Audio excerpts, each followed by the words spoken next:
and welcome to Lokwani. It is such a pleasure for me today to introduce a very special artist, Mridula Satyamurthy. Namaste, Mridula ji. Welcome to Lokwani. Namaste Rajni ji. It is an honor for you to call me to talk to me, and I really appreciate it. And One, that's awesome. thank you. And let me introduce Mridula ji first. I think that's an important thing here.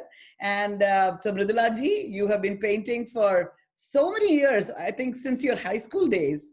And as she mentions here, once more pressing things were taken care of in her life, she has been using every free minute of her life to dedicate to art. She thinks that art is much more than a hobby for her, even though she doesn't think of herself as a professional artist. It is an integral part of her life. Even in the years that Mridula was not painting, she kept her love of art alive by visiting many museums and art shows at every possible opportunity. Mridula likes to paint in oil and watercolor. She also sculpts in bronze, plaster of Paris, and resin. In the last 10 years, Mridula has taken many art courses to learn the skills essential for an artist. She believes that learning is a lifelong process, and perhaps as a tribute to learning itself, she herself is a professor at UMass Boston, where she teaches chemistry. Wow, Mridula, what a diverse set of interests, chemistry to art. Do you think they are very separate, or they are all in your brain, all integrated together? Do you see similarities between these two amazing disciplines? In my head, they're one. Yeah. Because for me, everything is to see something, understand it, assimilate it, and express it. And I think science and art, to me, as I can only talk for myself, Yeah, yeah, it is intertwined. intertwined. And a So lot of chemistry involved in a paint, lot right? of chemistry involved, yes. Yeah. And has And that, the process yeah, of doing it. in a very logical and that way is the same whether you're doing a chemistry and it's an experiment, right? Chemistry is Yes, also yes. you're trying things out. Yeah, is that Some would you work, say some that? fail. Yeah. Just like art, right? You Right. keep trying and so what I saw from your bio is that as a child you had not quite learned art, and I know that when you're growing up in India there were no art schools. So could you tell me about the early years of your art training? Yes, certainly. I was very fortunate. I had a very loving family. My parents were very encouraging. They saw I was drawing before I was writing, and they saw that I could draw.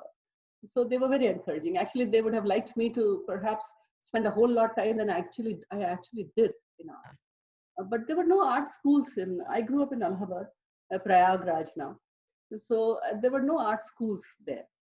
So my father was trying to find me somebody to teach me art. So he found Mr. Nagar.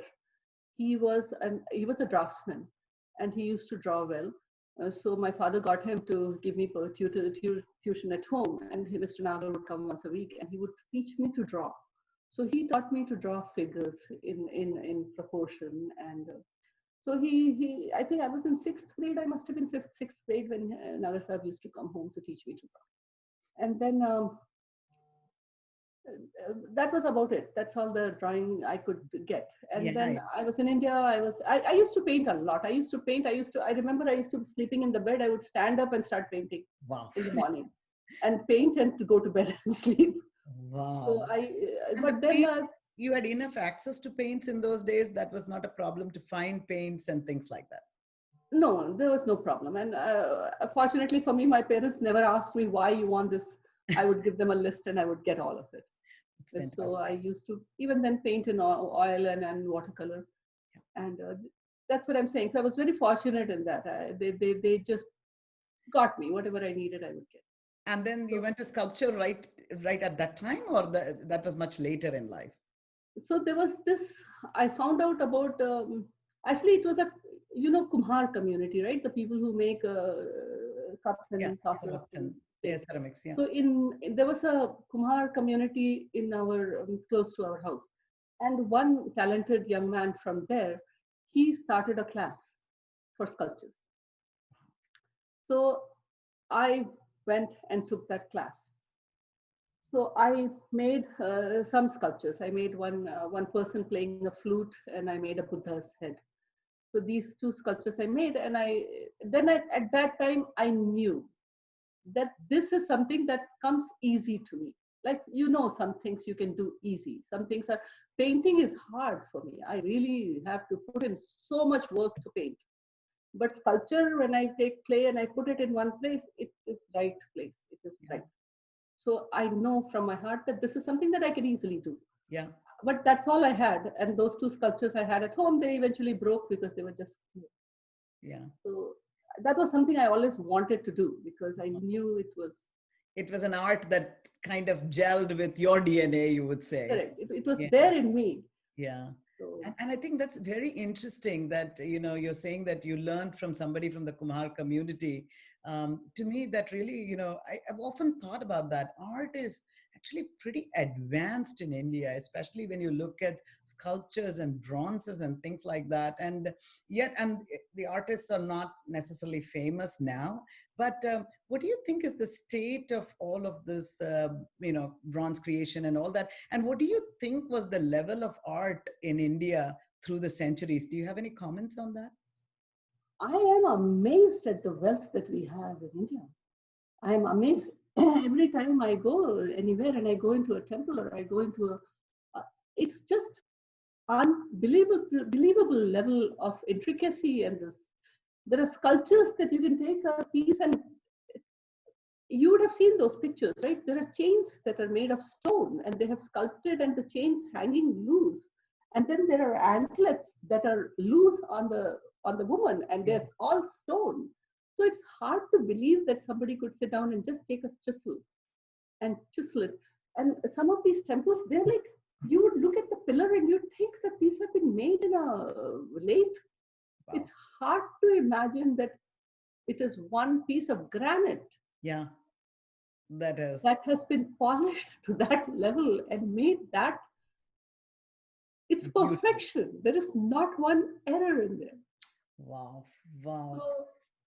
So the exceptional level of artistry is just amazing. And so do you, I know that the Indian bronzes are very valued, and, we see a lot of 11th century, 12th century bronzes.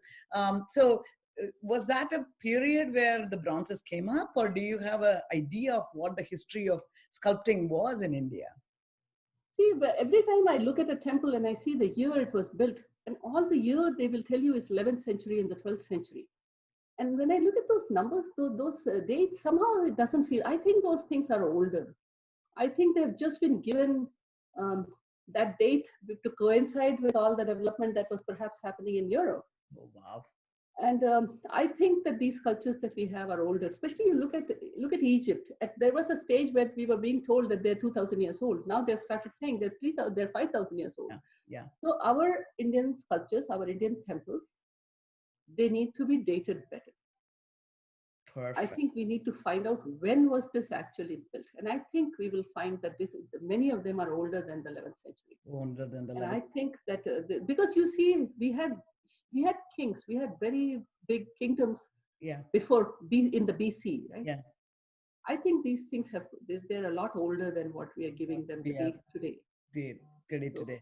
And actually, we often go and buy a bronze statue, right? Like, and it's like everybody in their temple must have one at home. So, but now you know how to make a bronze. So could you walk us through what it is? I mean, we probably don't value it the same way. Of course, 11th century bronze is one other issue, but you go buy a Ganesha from, the shop. So could you tell us a little bit about how it happens that you can make a sculpture, and how we should view this art form of making a bronze or plaster or whatever else it is? After I learned how to do the bronze, I have a newfound respect for all those people who sit down and make them in India. And now when I go and I pick up a piece in my hand, I understand how much work has gone into making a simple one. We do not really appreciate. We see a piece, we don't really know what has gone into it. Mm-hmm. The thing with the sculptures that we buy in India, they're mass produced, right? So the first piece is always the hardest to make. So from the first piece, then you make replica of that. And then you can put a person who may not be as skilled as the one who made the first piece. And then you are mass producing so many of them. Then the price keeps coming down. The more you sell and the cheaper they become. Right.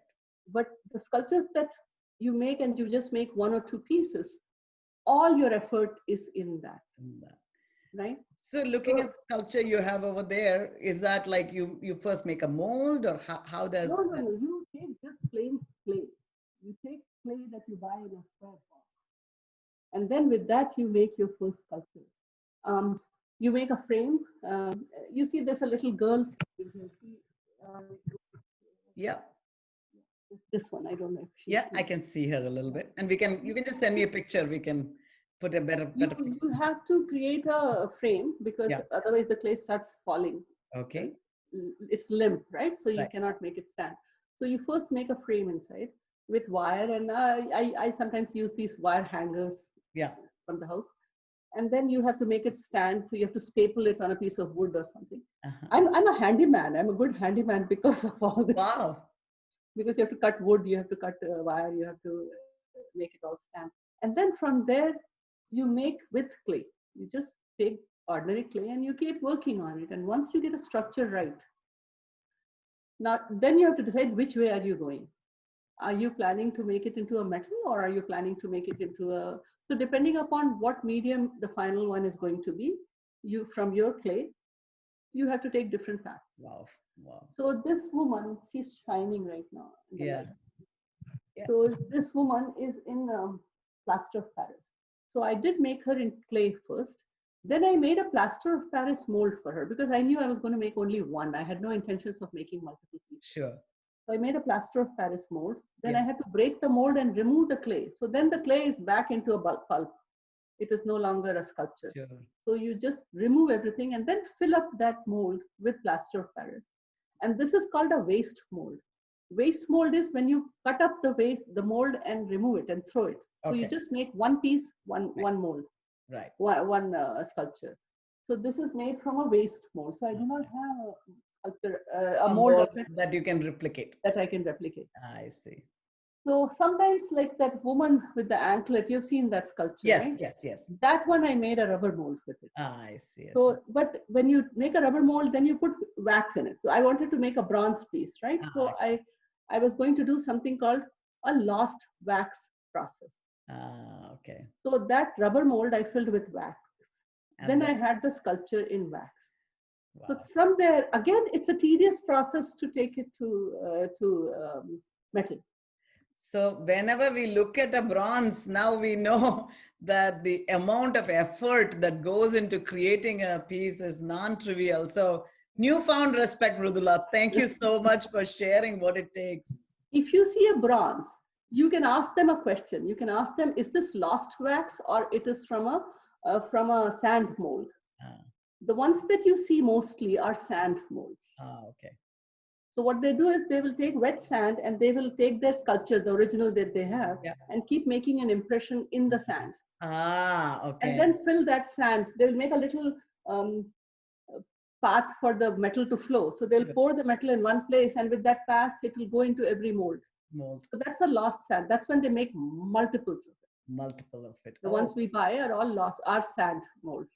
But the ones, if they tell you it's a wax mold, it's a lost wax, then they'll charge you a lot more for that. Oh, okay. Good to know this, because it makes interesting. Thank you for that detail. Really, no, because we do look at paintings and maybe have some sense of it, but sculptures are like not very common, and it was really wonderful to hear that. No, but painting is also a big part of your life. I mean, painting is something that you love to do, and I have to say that I have been very blessed to see some of your exhibitions. And what really catches me about, even especially the animals that you make, they're so alive. They talk to you. And I remember the cow that you painted, and I was so touched, and you were so kind to donate that painting to me. Gift. And it's giving me such joy, So when you make a painting, I want to know what goes into making the painting. How do you think of your painting, and why so many cows? So many cows. I am from India. I am a Hindu. Cow has a very big place for me. To be honest with you, I live here in US. Every time I see a burger, I see a cow. I don't see a burger. And it bothers me at some level to see the cows being slaughtered and industrially produced. Somewhere in my heart, that is there. It doesn't go very well with me. And because my mother used to always say, it is such a, such a kind animal. It is such a Yeah. niri. The word niri. So it's a helpless animal. Yeah. It has no way to protect itself. Yeah. So it needs to be protected. And so this is your way of expressing that angst correct. and the your feelings about this whole process that's going on. That's beautiful, and you make those eyes speak. That is what I love it. And so perhaps you're saying that these are, people should understand the life in these animals. Is that something that you Yeah, think yeah. about? Yeah. It's such a helpless animal. See, I understand. I understand animals being Yeah. eaten. Don't get me Yeah. that. I'm not Yeah. propagating. I understand. You cannot ask an Eskimo to be a vegetarian. Yeah. So I do understand. Yeah. But Yeah, it's your relationship with that cow. Everybody has a different one. And the other thing that I really amazed is your beautiful female paintings. I mean, your women are powerful. So do you want to describe any of those paintings, anything special? And also, how do you come about doing those paintings? I like women to be powerful, to be honest with you. I want that quality in all women. Yeah. And I like when I look at all the powerful women, all the strong women. I am impressed. I'm always Yeah. impressed with a very strong woman. Yeah. Um, and so when I paint, I want my woman to have strength. And Yeah. a woman has to be strong. Strong. Yeah. She has to be independent. She has to stand on her own. Even if you're not working, it is not about having a job. It is not about going out and earning money. It is about my grandmother who never worked a day, my Yeah. father's mother, Bhagwati Devi. Her name was Bhagwati Devi. She never worked a day, but she was such a strong woman, I tell you. Yeah. Yeah. I look at Satya. Satya's grandmother, you should see, his father's mother. She's passed away now. Such Sure. a strong woman. Yeah. Such a strong woman. He keeps saying my grandmother was not educated. If she was educated, she would have been the prime minister. How true, how true. And so when I see there's a lot of Durga in your paintings, Yes. and I remember seeing a Jhansi Ki Rani as well. So what led you to paint Jhansi Ki Rani and along with Durga on the side? See, Durga I painted because my mother used to pray to Durga. Yeah. My mother would say a Durga prayer every single day. Yeah. So Durga is in my DNA. body. So I painted Durga. So then I wanted to paint it. It was just one painting, and I needed something to complete it. It Yeah. was looking needed something more next to it. And then I did not want to make another Lakshmi or a Saraswati. That's an obvious thing to go Yeah. with Durga, right? So I didn't want to do that. So I said, who can I put next to Durga that Durga will not mind? I have to think of Durga. She should not feel that, what have you done? I mean, Oh, wow. so I said that Durga, only person she will tolerate next to her is Jhansi Ki Rani. That. And I knew that Jhansi Ki Rani used to worship Durga. And there is a connection for Jhansi Ki Rani too in my family, because my father, great grandfather from my father's side, he was in Madhya Pradesh. Madhya Pradesh. I And see. he was in Scindia army. Army. And then Oh, when Jhansi Ki Rani, there's a story that Jhansi Ki Rani goes there, and yeah. then Scindia did not give her protection or something. So an army of his, part of his army, they had a mutiny, and part of the army went with Jhansi Ki Rani. They said the woman has come for protection, Wow. and we need to go with her. So a part of Scindia army went with Jhansi Ki Rani, and my grandfather was a part of that. Wow, what a story. What Great a grandfather, great. Well, I mean, future centuries ago. yeah. So he was a part of it. So there's some connection in my family. So then they lost the war, of course, and then the army scattered, and he came and settled in UP. Sure. Oh, that's He was fantastic. chased by the British, and he was underwater with a stick trying Oh to. my God, how many stories, right? How many wonderful stories. And then now you are also giving your time, despite being a very busy woman, to India, to being an Indie Art Ambassador. So why is, I know it's with, for those of you who may not know, Ekal, it's a art competition that is being hosted by Ekal Vidyalaya, an organization that brings education to very remote rural villages in India, actually 100,000 of them, and we teach 2.8 million children. And the art competition is organized so that people can submit their artwork, and the submission will then lead to supporting of digital literacy in Ekal Vidyalaya. So what motivated you to give your time to become an Indie Art Ambassador? I'm very impressed with Ekal Vidyalaya. I'm very impressed with the model that you have, the simplicity of the model, and that is the reason it works. And I'm very impressed with the fact that you have managed to create so many schools. And of course, any program like that needs money. It needs to be supported. So I am very honored that you thought that I could be of any use at all for your effort. And I really, it's an honor that you have asked me to help you in any which way I can. And the pleasure is all mine. I'm touched that you asked. We are grateful. We are grateful. And you're going to offer a workshop, I'm told. Yes, I am. Can you talk a little bit about it? What can people expect? I want to talk. I've been in two minds on what I should do on the workshop, and I think I want to talk about a very basic thing with the children, and something that they can apply to anything they make, because we all pick up a brush and start painting, right? And very often we are missing the foundations, the basic things that are needed in order to really make your art stand out. So I'm going to talk to them about light and dark. Perfect. So I will do some painting with them, and but the focus would be on learning the process of implementing it into other things. To like the painting that you have behind you. Yeah. This one, I went and took there is something called an Academy of Realistic Arts in Boston. Okay. It's a great school. It's a wonderful school. So I went and took a portrait class with them. So when I was doing the class there at home, I was applying all the things I learned and painting this. So from portrait to this painting, which is not a portrait picture. See, the thing is, you learn a technique. You don't go paint one painting with somebody and come back and that's it. You learn a process. And then you make that process and use that process. Then you have got something, right? Something with you. So this is something I learned from them recently. And it's nothing new. I should have learned it when I was 10 years old, but I did not. So I want to teach this to others who will not have the same training, because not everybody is going to go into an art school and pay $800 for a class. And right. Oh, wow. So this is something I would like to pass on to the kids, so that, or even the adults who paint, so that next time when they're doing a painting, they keep this in their mind. Wonderful. You paid good money and now you're sharing your learning.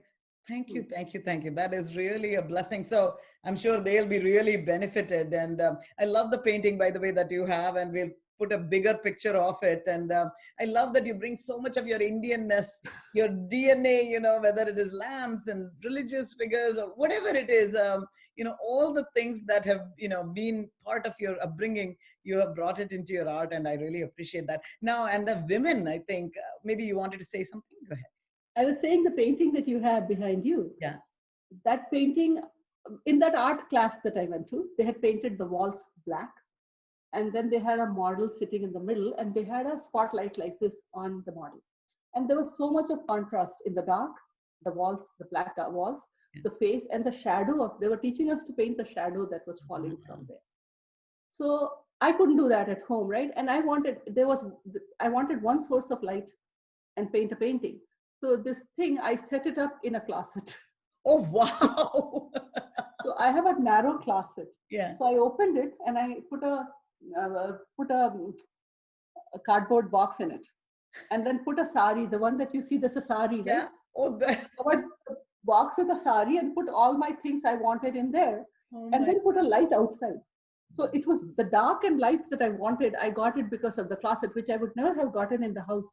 The way you, Oh my God, there's so much that goes into everything. I'm so enlightened, listening to all of this. And I wanted to now ask you, I know there's so much painting in you. What does the future hold? Is there an exhibition that you have in mind, or an idea that you're thinking about down the road? It's okay. So in a smaller scale, at a smaller scale, to paint, to exhibit whatever I have painted, put them on the wall somewhere, and people come and say, very nice, and they go. That's at a smaller level. I have a bigger baby in me. Yeah. I have a bigger plan. Indian women, to portray how we are. Those of us who are coming from India, we know that the women in our Indian society have a very special place. We have right from the goddesses to the historical figures, to our political leaders, to our scientists, to our doctors, to our India once had a flight, right, where every single person was an Indian. The pilot was an Indian, the buses were Indian. Even the ground control, the people who were showing the lights on the ground, they made sure that they were, sorry, not Indian, women. Yeah. So even the ground control people were all women. Right. They made sure that every single person. So women have a very special place in Indian culture. I don't know whether that is really understood in the West or not. People think that we are submissive women who just sit in the corner and keep cooking and just keep trying to please our men. Cooking is great. Indian food Cooking is awesome. Good. Cooking is a very good thing. I love to cook too. I know. That's not true. Yeah. I cook. Yeah, but I'm not telling lies on them. Yeah. But there's so many more dimensions. That's what you're saying. There's so many more. The women have a very strong place. I've seen my grandmother. I've seen women who are strong women. I want to portray Indian women in the light that we actually are in, not as a submissive person, but actually we are not submissive. Even the women who are at home, it has nothing to do with their working. It is not with their career. It is not about that. Women are strong. Yeah. Indian women are strong. And I think that's why the ancients made them goddesses, right? We are the only culture where goddesses. Divinity is female, so. An exhibition to show that. Start from Durga. Go through the Indian literature. Jhansi Rani is not the only queen who fought. She picked up a sword and she just went into the battlefield and she fought. But she's not the only one. When you start reading, you realize there were other queens that were actually coming down to the... Even there's so much of strength in the Indian history on women. Right. To have an exhibition and start with Durga, portray over the years how many women, how many in the Middle Ages, what were women, even the literary people who were Gargi and all, we had so much, we have a wealth. And then in the end, to go to the politics, Indian politics, there's so many women. We had Indira Gandhi, who was the Prime Minister. And then today, the women like you. When my younger sister went to the engineering college, she studied engineering, and there was one teacher's quarters with 3 bedrooms, which was the hostel for the girls, with the dorm for the girls. In the 4 years that she spent and she came out, they had to build a building. Wow. To accommodate the girls. Yeah. That many girls went into engineering. Yeah. So Indian women have the spirit. Yes. It is in them. So to portray them like that, not to show them what we are. The multidimensionality of Indian women. Yes. Beautiful. I really look forward to that, Mridula. Thank you so much. You yourself are a very special woman, very multidimensional woman, a chemist, an artist, and of course a phenomenal mother and a homemaker, and all of that in one. And I think that's that epitomizes most Indian women, that they have doing so much good for the world and of course for their families. So thank you, Mridula, for taking the time. I really appreciate it, and look forward to your next painting. Maybe there's a cow, maybe there's an elephant, maybe there's a fantastic, powerful woman. So I look forward to all of that. Thank you. Thank you so much. Namaste. Thank you very much. It's an honor. Thank you.